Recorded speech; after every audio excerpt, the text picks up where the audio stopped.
नमस्कार।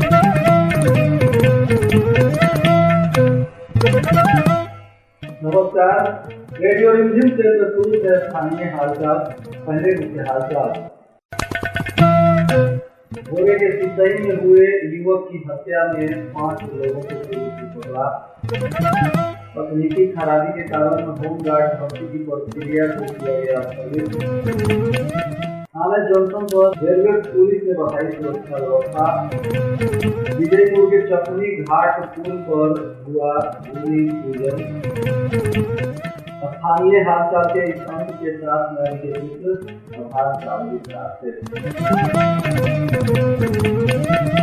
भोरे थाना क्षेत्र के सिसई पैठान टोला में मंगलवार की देर शाम एक युवक की चाकू से गोदकर निर्मम हत्या कर दी गई। मृतक सिसई पैठान टोला का रहने वाला कमाल खान का 23 वर्षीय पुत्र कैफ खान बताया जा रहा है।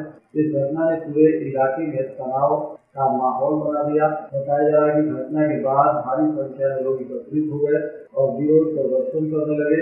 बुधवार को सड़क जाम भी किया गया और जिला प्रशासन के विरुद्ध नारेबाजी भी की गई।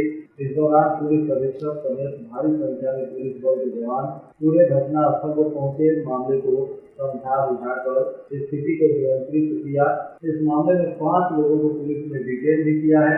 बताया जा रहा है कि सिसई बाजार के ग्रामीण बैंक के पास पूर्व के विवाद को लेकर 2 पक्षों में मारपीट हुई और देखते चाकूबाजी हो गया, जिसमें कैफ के ऊपर टावर को कई चाकू से हमला किया गया। उसके शरीर पर 3 जगह चाकू से गहरे जख्म पाए गए, जबकि एक चाकू उसके सीने में गड़ा हुआ ही छोड़कर आरोपी फरार हो गए। इसके बाद स्थानीय लोगों के सहयोग से उसे घायल अवस्था में अस्पताल में भर्ती कराया गया, जहां उसकी मौत हो गई। इस मामले में जिन लोगों को पुलिस ने पकड़ा है उसमें हरिराम यादव, आशीष यादव और बबलू यादव का नाम सामने आ रहा है। देर शाम तक 2 और लोगों को पुलिस ने डिटेन किया है। सभी आरोपियों से पूछताछ की जा रही है। हत्या के बाद आक्रोशित ग्रामीणों के साथ पुलिस की झड़प भी हो गई और स्थिति तनावपूर्ण हो गया। मौके पर एसडीपीओ आनंद मोहन गुप्ता भारी संख्या में पुलिस बल के साथ तैनात है और अभी फिलहाल स्थिति को नियंत्रित किया गया है। बताया जा रहा है कि आक्रोशित लोगों ने कुछ गाड़ियों में भी आग लगा दी, जिससे स्थिति और तनावपूर्ण हो गया था। पुलिस अधीक्षक ने जल्द ही सभी आरोपियों को गिरफ्तार कर कड़ी सजा दिलाने का आश्वासन भी पुलिस परिवार को दिया है। गोपालगंज के डीएम फील्ड में होमगार्ड बहाली की प्रक्रिया पिछले 3 दिनों से चल रही थी। दूसरे दिन इस प्रक्रिया की जांच करने जिला पदाधिकारी प्रशांत कुमार पीएस में पहुंचे तो पूरी बारीकी से भर्ती की प्रक्रिया का जब उन्होंने जांच पड़ताल किया तो उसमें कई जगहों पर कुछ खामियां पाई गई, जिसके बाद जिला पदाधिकारी प्रशांत कुमार पीएस ने देर शाम तक इस होमगार्ड की बहाली की प्रक्रिया को स्थगित कर दिया। उन्होंने कहा कि फिर से पूरी तैयारी के साथ निष्पक्ष और पारदर्शी तरीके से प्रक्रिया को आगे बढ़ाने के लिए एक नया शेड्यूल जारी किया जाएगा। इधर पूर्वोत्तर रेलवे के थाना जंक्शन पर विशेष सुरक्षा बढ़ा दी गई है। रेल थानाध्यक्ष मनोज कुमार ने कहा कि पूरे देश में अलर्ट को देखते हुए रेल थाना क्षेत्र के सभी स्टेशनों पर सतर्कता बरती जा रही है। स्टेशनों में सघन जांच के साथ ही जागरूकता अभियान चल रहा है। लाउड स्पीकर के माध्यम से आने जाने वाले यात्रियों को नशा खुरानी गिरोह के खिलाफ भी जागरूक किया जा रहा है। यात्रियों को ट्रेन में सफर करते हुए किसी भी अनजान व्यक्ति के द्वारा दिया हुआ खाद्य पदार्थ, पीने वाली सामग्री इत्यादि नहीं लेने की अपील की जा रही है। साथ ही संदिग्ध लोगों पर नजर रखने और इसकी सूचना पुलिस को देने की भी अपील पुलिस की तरफ से की जा रही है। ट्रेन परिसर के साथ ही सर्कुलेटिंग एरिया में भी यात्रियों की सघन जांच पड़ताल की जा रही है। उन्होंने कहा कि सुरक्षा को लेकर मेटल डिटेक्टर से सघन जांच अभियान चलाया जा रहा है। ट्रेनों में सफर करते वक्त किसी प्रकार की परेशानी हो तो रेलवे के द्वारा जारी टोल फ्री नंबर 139 पर अविलंब सूचना देने की अपील लोगों से की गई। विजयपुर के चपनी घाट पुल का भूमि पूजन उत्तर प्रदेश के भाजपा विधानसभा विधायक सभा कुंवर कुशवाहा ने किया। बताया जा रहा है कि पुल के निर्माण से विजयपुर और उत्तर प्रदेश के बीच यातायात व्यवस्था में सुधार होगा और क्षेत्र के लोगों को अब एक नई उम्मीद दिखाई दे रही है। चपनी घाट पर माघ मास की पूर्णिमा को लाखों श्रद्धालु आस्था की डुबकी लगाने आते हैं और यह क्षेत्र मेला में तब्दील हो जाता है। इस पुल के निर्माण से न केवल यातायात व्यवस्था सुधरेगी बल्कि क्षेत्र का आर्थिक विकास भी सुदृढ़ होगा। चकनी घाट पर भारतीय रेल की निर्माणाधीन पुल भटनी फुलवरिया रेल लाइन की उपेक्षा की गवाही दे रहा है, जो तत्कालीन रेल मंत्री लालू यादव का ड्रीम प्रोजेक्ट था, लेकिन यह प्रोजेक्ट षड्यंत्र का शिकार होने के कारण आज भी अधूरा पड़ा है। वर्तमान में चकनी घाट पर लोगों को एक दूसरे के संपर्क के लिए बांस की बल्ली के सहारे चचरा के पुल का उपयोग करना पड़ता है, जो बरसात के मौसम में बंद कर दिया जाता है। इस पुल के निर्माण से लोगों को एक सुरक्षित और अस्थायी यातायात की सुविधा का विकल्प मिलेगा।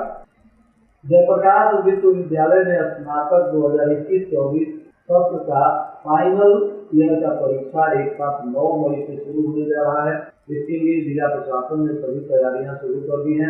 जिले में 3 परीक्षा केंद्र बनाए गए हैं। शहर के कमला राय कॉलेज, महेंद्र महिला कॉलेज और बसुआ के गोपेश्वर कॉलेज में परीक्षा लिया जाएगा। जिले के आधा दर्जन डिग्री कॉलेजों के छात्र छात्राएं परीक्षा देंगे। गोपेश्वर कॉलेज तथा महेंद्र महिला कॉलेज के छात्र छात्राओं का सेंटर कमला राय कॉलेज में होगा, तो वहीं कमला राय कॉलेज तथा एमकेडी डिग्री कॉलेज के छात्रों की परीक्षा महेंद्र महिला कॉलेज में होगी और भोरे के बीपीएस कॉलेज और जलालपुर के एसएमडी कॉलेज के छात्रों की परीक्षा गोपेश्वर कॉलेज में ली जाएगी। इन सभी केंद्रों पर सुरक्षा व्यवस्था की तैयारी शुरू कर दी गई है ताकि कदाचार मुक्त परीक्षा के संपन्न कराया जा सके। वहीं प्रधानाचार्य को केंद्राधीक्षक बनाया गया है। भारतीय सेना के ऑपरेशन सिंदूर के तहत पाकिस्तान पर हुए एयर स्ट्राइक को लेकर हम पार्टी ने भी समर्थन करते हुए जिलाध्यक्ष पंकज सिंह राणा के नेतृत्व में भारी संख्या में पार्टी के नेताओं ने भारतीय सेना और सरकार का समर्थन कर उनका उत्साहवर्धन किया।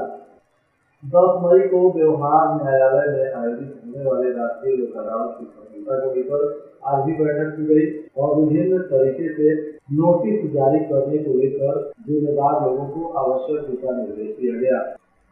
हावड़ा थाना के सामने पुलिस ने वाहन जांच अभियान चलाया। इस दौरान अलग अलग वाहन चालकों से 12,000 रुपए का चालान काटा गया। बताया जा रहा है कि जो लोग यातायात नियमों का उल्लंघन कर रहे हैं, पुलिस उनसे जुर्माना की राशि वसूल हुई है।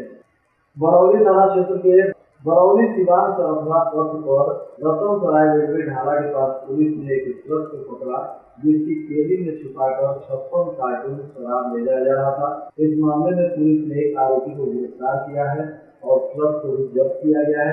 बताया जा रहा है कि गुप्त सूचना के आधार पर पुलिस ने छापेमारी की और 56 कार्टून ऑफिसर चॉइस विदेशी शराब के साथ एक ट्रक को जब्त कर लिया।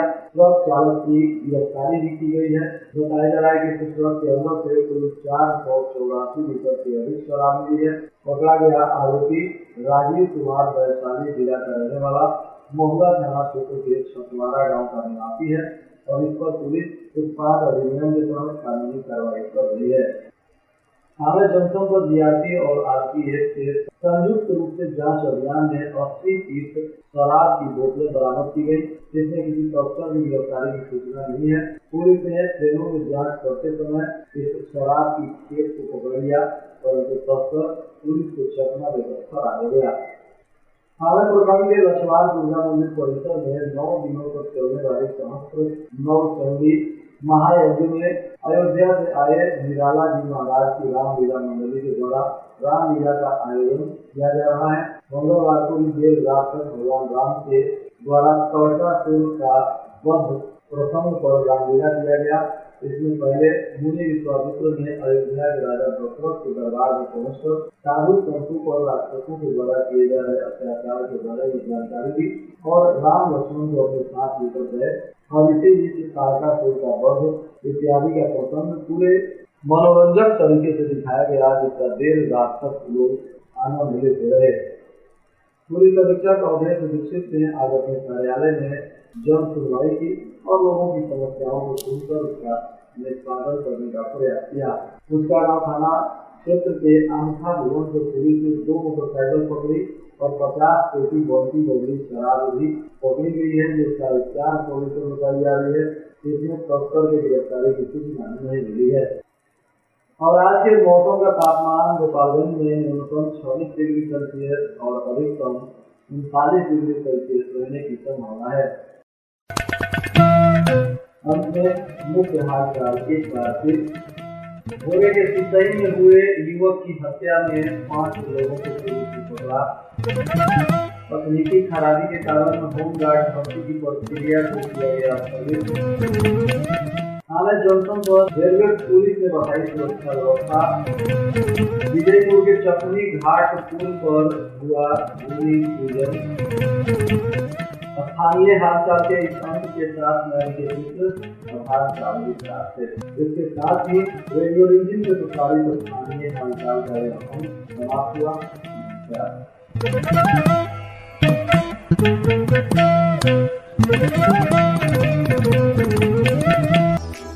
फसल अवशेष प्रबंधन के यंत्रों पर सरकार द्वारा 80% तक अनुदान दिया जा रहा है, जिससे फसल अवशेष को खेतों में जलाने की बुरी प्रथा पर रोक लगाई जा सके और फसल अवशेष से अतिरिक्त लाभ प्राप्त हो। किसान भाइयों ध्यान रहे, फसल अवशेषों को खेतों में जलाने से न केवल आपके खेतों की मिट्टी की उपजाऊ क्षमता घटती है तथा पर्यावरण संकट उत्पन्न होता है, अपितु यह एक दंडनीय अपराध भी है। फसल अवशेष जलाने वाले किसानों को